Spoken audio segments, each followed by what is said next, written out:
Hey everybody, Bill Sky, the C++ guy, and this is going to be our last video on operator overloading. This one's not going to take too long, but what it's going to do is it's going to show you the power of operator overloading for the output stream class. Now there's also an input stream class. I'll talk about that a little bit near the end, but we're not going to do a whole lot with it because it's not really used that often, especially in user input.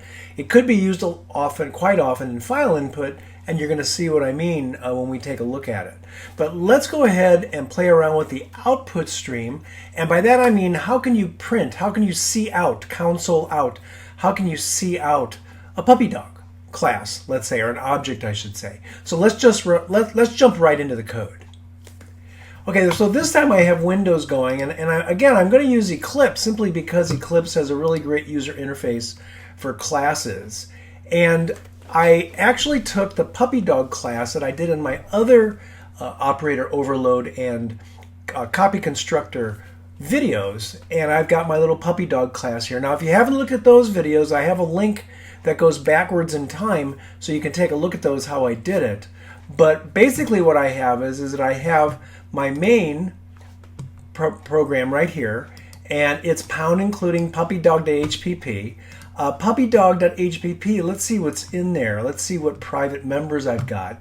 I've got weight in ounces, name, breed, and age in years, which happens to be a pointer. But then I have also all of my accessors and mutators, all of my getters and setters. So that's all set. So that class is all set. So let's go ahead and create a puppy dog. And we'll just jump right into this. I'm going to create a puppy dog called, I don't know, my dog 1. And I'm going to set some attributes for my dog 1. Let's go ahead and set the name to Jack. My dog 1 dot. And let's set the breed. Jack Russell. Not sure if I've got that spelled correctly, but what the heck. My dog 1 dot. And let's do a set age in years. Let's say that Jack is 10. And my dog 1 dot set weight in ounces. I don't know, he's about 11 pounds, so that'd be about 176 ounces. Okay, great. Now, one way we can do this, now that my dog 1 has all this data, what I can do is I can just count all that data, or see out all that data. I can say count the name,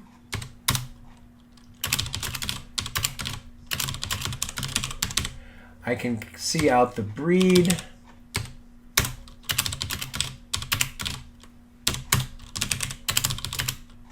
Now we're going to use this code again.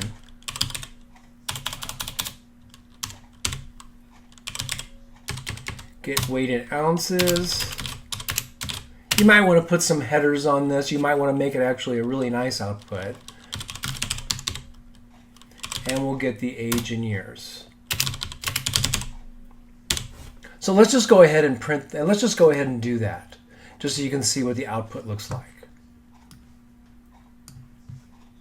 Now again, this is the same in any integrated development environment. It doesn't matter. What did I do wrong? Oh, I forgot my streaming operator, and we're going to talk about that in just a moment. And now let's go ahead and just run it.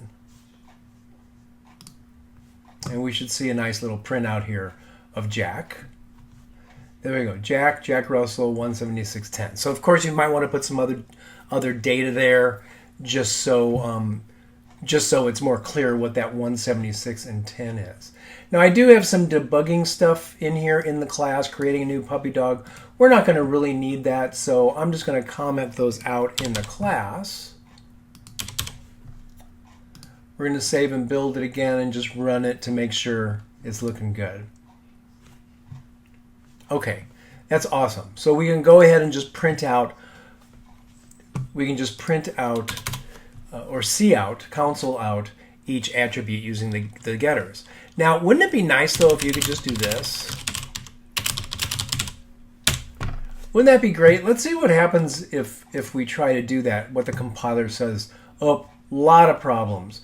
And actually, there's just really only one problem. It does not know the dog class does not have an operator for less than less than.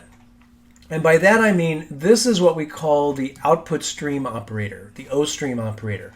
This can go to a file, it can go to cout, it can go to CERR, C-error, and my dog just doesn't know how to do it. Wouldn't it be nice to actually make that part of the class so your main program doesn't have to worry about how do I output stuff to the screen? Let the class worry about that, or maybe output stuff to a file, or output stuff to the error output. So it would be really nice to be able to do that. But to do that, we have to overload the operator less than less than. And let's just go ahead and do it. So to do that, it's a little strange how we do that. But let's go ahead and do it. I'm going to go into the HPP file for puppy dog. And I'm going to go ahead and I'm going to say oStream. Now the ampersand is that it's going to be an oStream return data type. So operator less than, and it's going to get two inputs. It's going to get the oStream object, the thing that you're output streaming to. Am I going to be output streaming to CERR? Am I going to be sending it to cout? Where am I going to be sending it? That's the first one. And then the data type that you're going to be sending, and you want to send it by reference. So now here's where it gets a little bit weird. You have to make this function, this operator, a friend of oStream. It must be a friend of oStream. If it's not a friend of oStream, it will not work. oStream has to say, hey, I've got a friend called operator less than within class puppy dog. So you have to do that. So let's go ahead and save that. Notice the compiler error has changed quite a bit. It says that I've got a problem, but it doesn't have all the other problems that it had. We just haven't implemented this function yet in the CPP file. So we actually have to do that. So that's the next thing we do. So that's the constructor. Let's go ahead and create the oStream implementation. So I'm going to go ahead and just copy this. And by the way, you put the friend only in the HPP file, only in the header file. But let's go ahead and do that. Let's get rid of the friend. Okay. And you also don't put the class name in front. You don't do this. You don't say, oops, what did I just do? You don't say puppy dog : because you're making this function a friend of oStream. So we're going to leave that out. We're going to leave the friend out. And then let's go ahead and I'm going to do this real simply. I'm going to go back to my main right here, and I'm going to copy or cut that cout that we did earlier, and I'm going to put that in here so I don't have to type it all in again. And instead of cout, we're going to specify the oStream name. Now we haven't given it a variable name, just that it's passed by reference. So I'm just going to call it output. And then the puppy dog, I'm going to just call it the dog. Again, that's the variable of type puppy dog, which is a constant. Now we don't want the operator less than to be allowed to change the puppy dog, so we make sure that's a constant. Okay, so instead of cout, I'm going to say output, because we don't know if this is going to cout or if it's going to CERR or if it's going to a file. So you want to make sure that you put just a generic output there. Okay, let's go ahead and save. And now it's not my dog 1, it's the dog. So let's go ahead and change that. Let's build it. Now we don't have a return statement in here. What we need to do is that we need to return output. We need to return this stream that was also sent to it as an argument to the function. So what this is going to do is within the function, it's going to put data into that output variable, in this case called output, and then we're going to return it. That output is then sent to cout. That's what this operator does here, is it collects the data and sends it to cout. Okay, let's save and build that. Let's go back to the main, make sure I'm just printing out my dog 1, and let's run it. And there it is. So now our class knows how to send stuff to an output stream. And we can make this a little bit more sophisticated.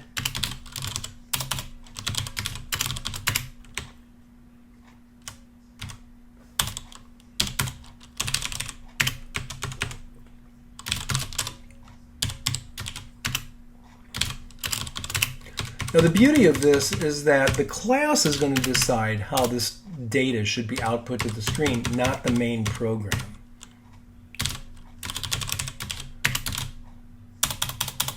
So you're encapsulating the function within the class much better than in the main program. And we're going to separate some of this out a little bit here. Not sure why my pop-up menu keeps coming up.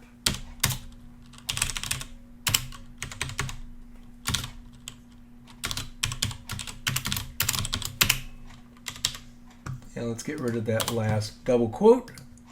Build it again. And run it, and our code looks pretty good.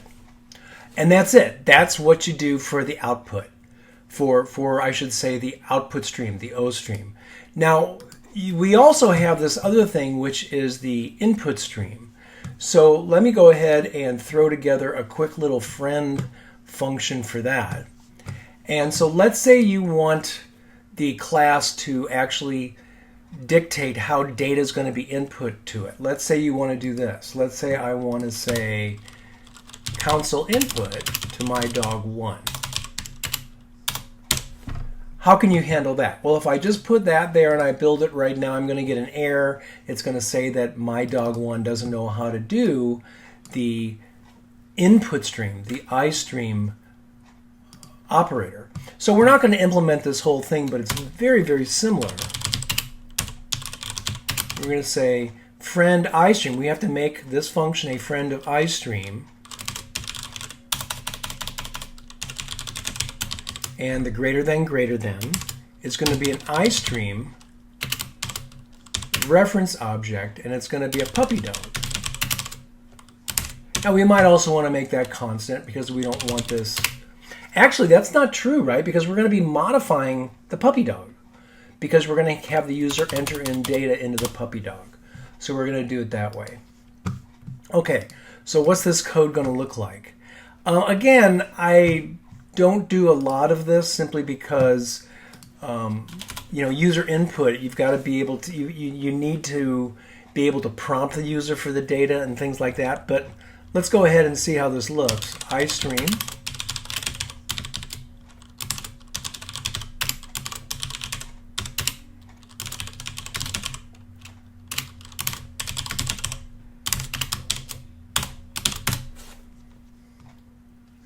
Okay, and I'm just going to say, so we're going to get the names first. I'm going to say get line from input, the dog dot, well, because they're all private, right? So I'm going to have to do something interesting here. I'm going to have to make a string temp, let's call this input string.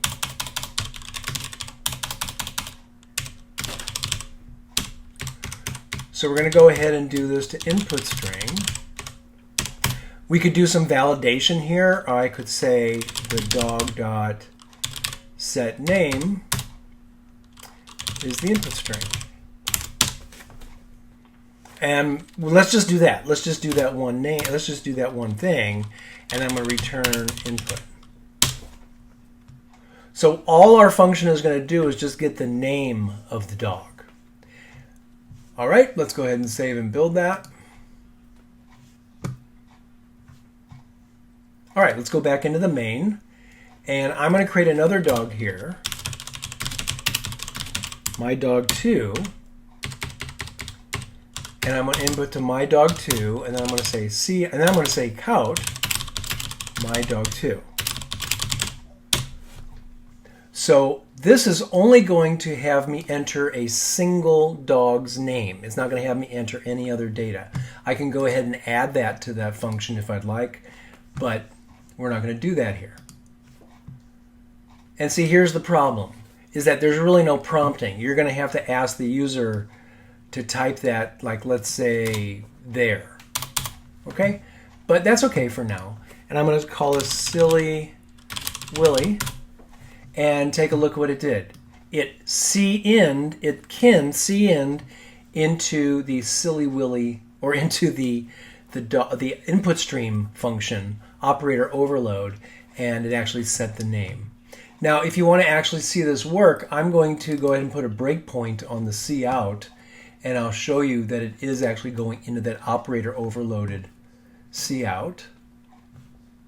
It found, I put a space in there, so it's having to recompile.